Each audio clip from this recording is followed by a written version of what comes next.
Salut à tous et bienvenue sur Serial Thinker. Alors je tiens à préciser tout de suite, cette vidéo c'est pas un clash. La chaîne de Monsieur Phi est une chaîne que j'apprécie énormément et d'ailleurs je vous la recommande. Si vous n'êtes pas abonné, allez-y, c'est excellent. Maintenant, ce qui est intéressant en philo, c'est le débat. Et l'une de ses dernières vidéos me donne très envie de débattre. Dans sa dernière vidéo, Monsieur Phi défend l'idée selon laquelle il serait criminel de manger de la viande. Alors, il ne dit pas s'il est lui-même convaincu par cet argument, mais j'ai quand même l'impression que c'est le cas, étant donné qu'il a fait maintenant plusieurs vidéos qui vont dans ce sens. L'argument a l'air très fort en apparence. Allez voir la vidéo, elle est en lien dans ma description, mais je vais vous en faire un résumé si vous avez la flemme. Cet argument s'inspire du livre Zoopolis de Donaldson et Kymlicka. Imaginons que nous soyons envahis par des extraterrestres qui sont 1 million de fois plus intelligents que nous, au point qu'à côté d'eux, nous passions pour des êtres complètement stupides.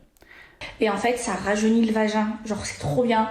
Genre, moi, j'ai de la chance, j'ai vraiment un beau vagin. Genre là, c'est comme si j'avais 12 ans, genre. Ces extraterrestres raffolent des cerveaux humains et font des élevages humains destinés à leur consommation. Monsieur Phi imagine une discussion entre l'un de ces extraterrestres et un humain qui se révolterait contre cette situation. L'extraterrestre lui explique calmement que sa supériorité intellectuelle lui confère le droit de le manger. Et lorsque l'humain s'insurge, il lui répond que nous aussi, nous faisons de même avec les animaux. Voilà en quelques secondes le résumé de l'argumentation. Alors cet argument soutient finalement que rien ne saurait justifier la hiérarchie que nous faisons entre les espèces. Pourquoi les humains se donnent-ils le droit d'exploiter et tuer les autres animaux à des seules fins de plaisir? Étant donné que nous pouvons nous passer de la chair animale aujourd'hui et qu'il existe des alternatives, de quel droit exploitons-nous les animaux en vue de les manger? Cet argument a l'air très fort et on voit mal comment on pourrait le réfuter. Si on le prend au sérieux, il nous conduirait à devenir antispécistes, c'est-à-dire à refuser toute forme de hiérarchie entre les espèces animales. Il faudrait donc que nous devenions tous véganes, ou au minimum végétariens. Les véganes refusent de consommer toute forme de produits dérivés de l'exploitation des animaux, comme le lait, les œufs, alors que les végétariens s'interdisent seulement de consommer de la viande.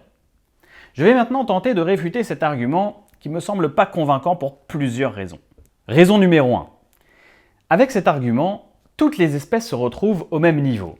Mais sérieusement, est-ce que vous pensez vraiment que la vie d'un moustique a autant de valeur que celle d'un humain? Si on se permet d'écraser un moustique, c'est parce qu'on pense que sa vie n'a pas la même valeur que celle d'un être humain. Même le philosophe Peter Singer, qui a écrit l'un des livres qui va le plus loin sur l'égalité des animaux et des humains, ne va pas aussi loin. Il admet que la vie d'un grand singe, par exemple, a plus de valeur que celle d'une limace. Et ne me répondez surtout pas que le moustique vous dérange et c'est pour ça que vous le tuez. Puisque pour un antispéciste conséquent, la vie du moustique a la même valeur que celle d'un enfant. Et quand un enfant vous dérange, vous n'allez pas le flinguer pour autant. Quoique parfois... Mais après tout, allons au bout de l'argumentation de Monsieur Phi et essayons d'envisager un antispécisme aussi extrême. Et si la vie de votre enfant ou de votre petite sœur avait autant de valeur que celle d'une limace?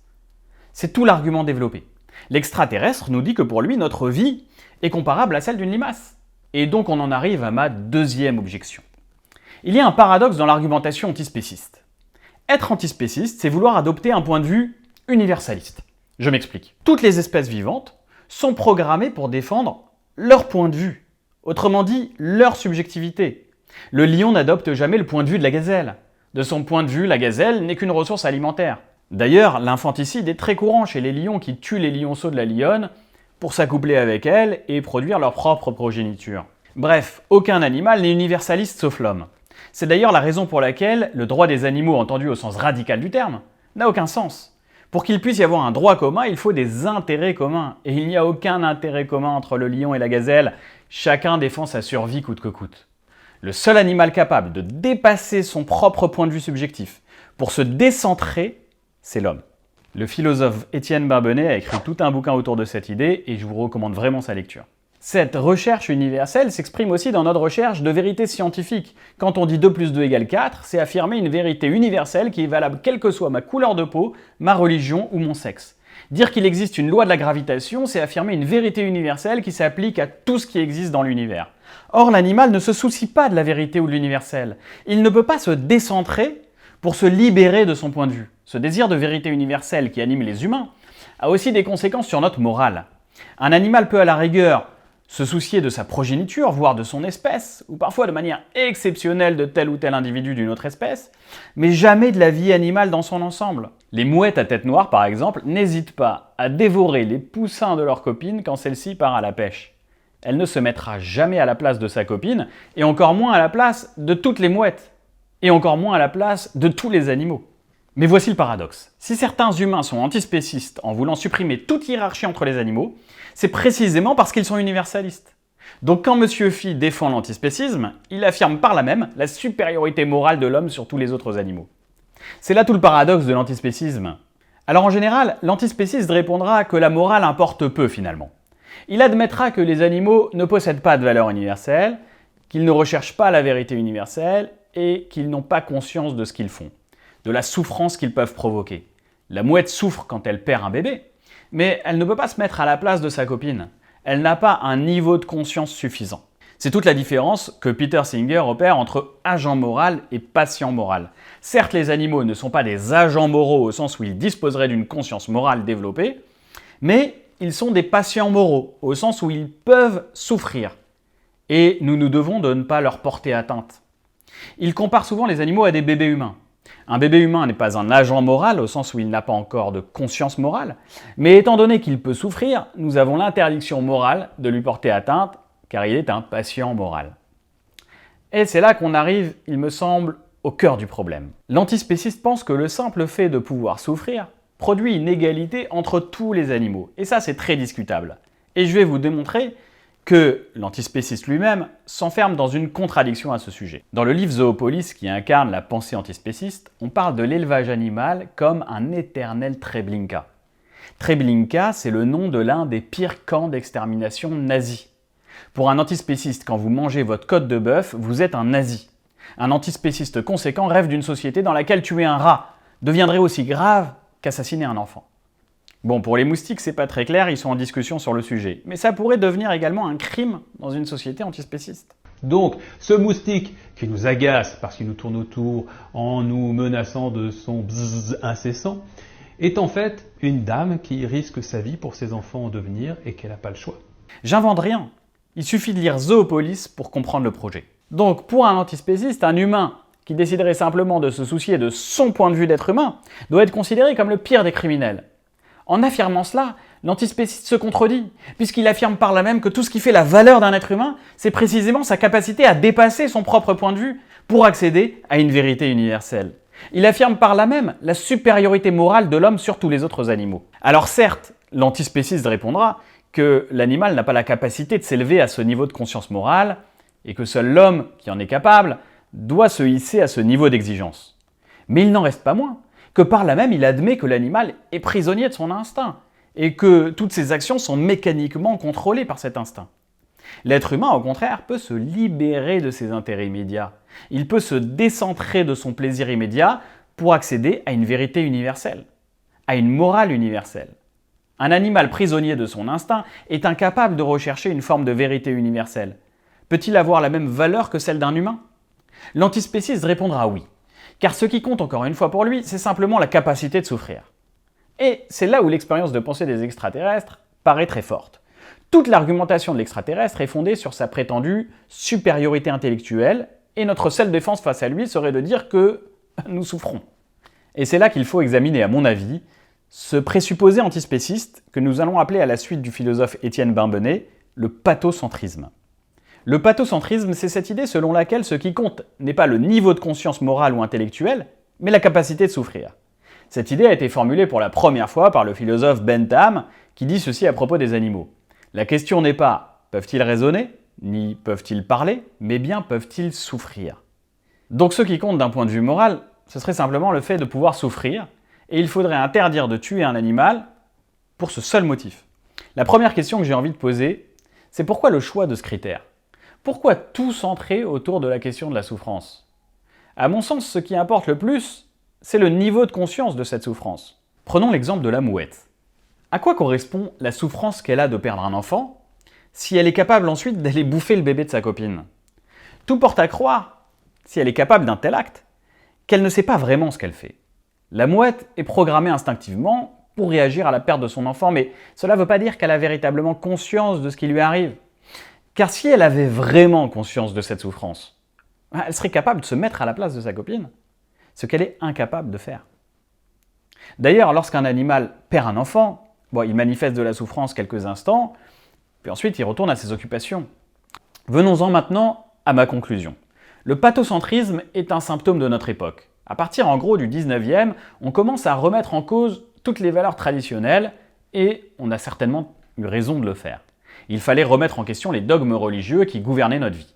Mais en rejetant toutes les valeurs sacrées, on s'est demandé quelle est la seule valeur qui nous reste pour établir une morale. Cette valeur aujourd'hui, c'est la vie elle-même. Ce qu'on pourrait appeler à la suite de Francis Wolff, un zoocentrisme. L'homme n'a pas plus de valeur qu'une limace. Tout est sur le même plan. Et cette idéologie me semble fausse et dangereuse. Tout d'abord, elle est fausse car elle oublie une chose importante. Aucune réalité ne produit en elle-même un interdit moral. La morale est une décision humaine. C'est une décision humaine de choisir comme critère moral la question de la souffrance, comme c'est une décision humaine de choisir que ce soit la conscience de soi. Aucun fait ne produit en lui-même une norme morale. Je vous renvoie pour cela au philosophe Hume, qui explique très bien ça, on en fera une vidéo un jour. Un scientifique peut établir que tel ou tel animal ressent de la souffrance. Ça, c'est indiscutable. Mais aucun fait scientifique ne produit en tant que tel une norme morale. La norme morale relève d'une décision humaine en fonction de certaines valeurs. Mais à aucun moment la science ne détermine quelles doivent être nos valeurs. La science détermine ce qui existe et ce qui n'existe pas, alors que la morale détermine ce qui doit être et ce qui ne doit pas être. Venons-en maintenant au danger de cette idéologie. Cette idéologie me semble dangereuse au sens où elle nous oblige à admettre que le simple fait de ressentir de la douleur et du plaisir nous rend tous égaux. L'abbé Pierre, une limace, Nelson Mandela, un escargot, ils sont tous sur le même plan d'un point de vue antispéciste. En réduisant l'humain à sa pure animalité, on oublie ce qui fait sa valeur. Et sa valeur, c'est justement de parvenir à se décentrer pour accéder à une vérité universelle, non seulement dans le domaine du savoir scientifique, mais aussi dans le domaine de la morale. Quand Jean Moulin risque sa vie dans son combat contre les nazis, il dépasse par là même son animalité. Là où l'animal est prisonnier de son instinct de survie, l'homme est capable au contraire de vivre un idéal qu'il place au-dessus de sa propre vie biologique. Les antispécistes voudraient nous faire croire que la seule chose qui importe pour déterminer la valeur d'une vie, c'est le plaisir et la souffrance. Mais ils ne se rendent pas compte qu'en affirmant cela, ils ne sont que le produit de l'idéologie de leur époque, selon laquelle il n'existe rien au-dessus de la vie animale, aucune valeur qui permettrait de donner une signification à cette vie biologique. Revenons un instant à nos extraterrestres, et ce sera notre dernier point. Dans cette expérience de pensée, il semble évident pour M. Phi que la différence entre nous et les animaux n'est que de degrés. Notre niveau d'intelligence est un peu plus élevé que celui des singes. Et c'est tout l'argument de l'extraterrestre. Lui aussi est plus intelligent que nous. Il peut donc se comporter avec nous exactement comme nous le faisons avec les autres animaux. Il me semble pourtant que le fait de parvenir à une forme de conscience de soi, qui nous permet de nous mettre à la place de l'autre et de se décentrer pour parvenir à dépasser notre propre point de vue subjectif, est une différence radicale. Imaginez un être humain incapable de se mettre à la place de l'autre au point qu'il puisse dévorer vivants les enfants de ses amis, comme notre mouette. On dira qu'il agit comme un animal par instinct. Donc l'animal souffre certainement. Mais quelle est la signification de cette souffrance ? Ce qui compte par-dessus tout, ce n'est pas le plaisir ou la souffrance finalement, mais le sens qu'on donne à ce plaisir ou à cette souffrance. La mouette ressent de la souffrance lorsque ses petits se font dévorer, mais cela ne l'empêchera pas de faire la même chose avec les enfants de sa copine le lendemain. Donc elle révèle par là même que sa souffrance n'a aucune signification morale. Revenons à notre extraterrestre. S'il est si intelligent que ça, il ne peut pas nous mettre sur le même plan que l'animal, c'est impossible, puisqu'il se rend compte que nous sommes capables d'avoir ce dialogue avec lui. C'est-à-dire que nous sommes capables de prendre conscience de nous-mêmes au point de nous décentrer pour adopter un point de vue universel. Ce qui est paradoxal, c'est que les antispécistes sont la meilleure preuve pour l'extraterrestre que nous sommes capables de nous décentrer, à tel point qu'on va considérer les autres espèces et on va les protéger. Mais il faut aller jusqu'au bout. Cela nous rend infiniment supérieurs aux autres animaux, qui eux en sont incapables. Donc, l'être humain est le seul être vivant que nous connaissons qui est capable de prendre conscience de lui-même, au point qu'il parvient à dépasser son propre point de vue sur le monde. Il est capable de formuler des vérités objectives universelles, comme la loi de la gravitation ou la théorie de la relativité. L'animal, au contraire, est prisonnier de son propre point de vue. Il ne voit que son intérêt immédiat, ou parfois juste l'intérêt de sa progéniture, mais il est incapable de se décentrer au point de s'intéresser à une vérité universelle. Cette absence de conscience de soi a un impact moral très fort. Notre mouette, même si elle souffre de la mort de ses petits, n'aura aucun scrupule à dévorer les petits de sa congénère le lendemain. Pour l'antispéciste, dès lors qu'un être vivant ressent de la souffrance, il doit avoir les mêmes droits qu'un être humain. Je pense au contraire que le droit et la morale dépendent étroitement de notre capacité non pas à ressentir cette souffrance, mais à lui donner une signification. C'est la raison pour laquelle je pense qu'il doit être interdit de faire souffrir inutilement les animaux, car l'être humain est capable de se décentrer en donnant une place à tout ce qui existe autour de lui, en incluant non seulement les animaux, mais aussi la nature en général, les forêts, les océans ou les lacs. Mais cela ne doit pas nous conduire pour autant à mettre les animaux et les humains sur le même plan. Et c'est la raison pour laquelle je ne suis ni antispéciste, ni végétarien.